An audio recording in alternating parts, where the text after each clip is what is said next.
அப்பாடா ஒரு வழியா ஃப்ளோ பிராண்ட்ல இருந்து ஆன்டி கிராவிட்டி மேட்ரஸ் வாங்கியாச்சு.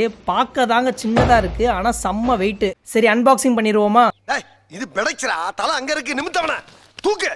ஸோ இதை ப்ராப்பராக அன்பாக்சிங்கும் பண்ணியாச்சு. நம்ம பெட் சைஸுக்கு ஏற்ற மாதிரி நம்ம கஸ்டமைஸ் பண்ணியும் ஆர்டர் பிளேஸ் பண்ணிக்கலாம். இதில் தூங்குனா சும்மா தண்ணியில் மிதக்கிற மாதிரி இருக்குன்னு சொல்கிறாங்க. உண்மையிலேயே எப்படி இருக்குன்னு பார்த்துடலாமா? அட ஆமாங்க, எக்ஸ்பெக்ட் பண்ணதை விட ரொம்பவே சாஃப்ட் அண்ட் கம்ஃபர்ட்டாக இருக்கு. நமக்கு பேக் பெயினே இருந்தாலும் இதில் தூங்குனா சுத்தமாக பெயினே இருக்காதுன்னு சொல்கிறாங்க. பிகாஸ் இதில் கொடுத்துருக்க குஷன்லாம் அந்த அளவுக்கு சாஃப்டாக இருக்கு. இதில் மோஷன் ஐசோலேஷன் டெக்னாலஜி இருக்கனால ஒரு பக்கம் தண்ணியை வச்சுட்டு நல்லா குதிச்சாலும் சிங்கிள் ட்ராப் ஆஃப் வாட்டர் கூட கீழே கொட்டவே இல்லை. அதாவது இதோட யூசேஜ் என்னன்னா, நீங்கள் நல்லா தூங்கிட்டு இருக்கும் போது ஒரு பக்கம் உங்க பசங்கலாம் வந்து விளையாடிட்டு குதிச்சுட்டு இருந்தாலும் எந்த ஒரு டிஸ்டர்பன்ஸும் இல்லாம நீங்க நிம்மதியா தூங்க முடியும். பிகாஸ் இது மோஷன் எல்லாத்தையுமே அப்சர்வ் பண்ணிரும். அண்ட் இதுல 3D ஏர் ஃப்ளோ டெக்னாலஜி இருக்கனால வெயில் காலத்துலயும் அந்த அளவுக்கு வேர்க்காது, எப்பவுமே கூலிங்கா வச்சுக்கும். இந்த மேட்ரஸ் டபுள் சைடும் யூஸ் பண்ணிக்கலாம். மேல சாஃப்டா இருக்கும், இன்னொரு பக்கம் ஹார்டா இருக்கும். நமக்கு எப்படி வேணுமோ அப்படி யூஸ் பண்ணிக்கலாம். இதுல சார்கோல் கவர் இன்ஃபியூஸ்ட் பண்ணிருக்கனால ஈஸியா வாஷும் பண்ணிக்கலாம். உங்க ஸ்கின்னை டாக்ஸின் ஃப்ரீயாவும் வச்சுக்கும். உங்களுக்கும் இந்த ஃப்ளோ மேட்ரஸை வாங்கணும்னு நினைச்சீங்கன்னா பயோலியன் டிஸ்கிரிப்ஷன்ல லிங்க் இருக்கு, செக் பண்ணி வாங்கிக்கோங்க.